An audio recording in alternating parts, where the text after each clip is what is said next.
You're losing your lane in Dota 2 to heroes with overwhelming base damage, and it's time to fix losing lane matchups right now.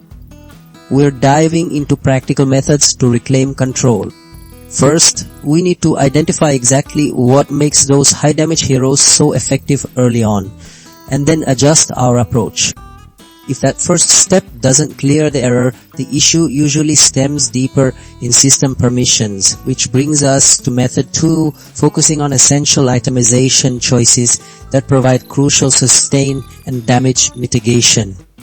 Understanding how to build defensively without sacrificing too much farming potential is key.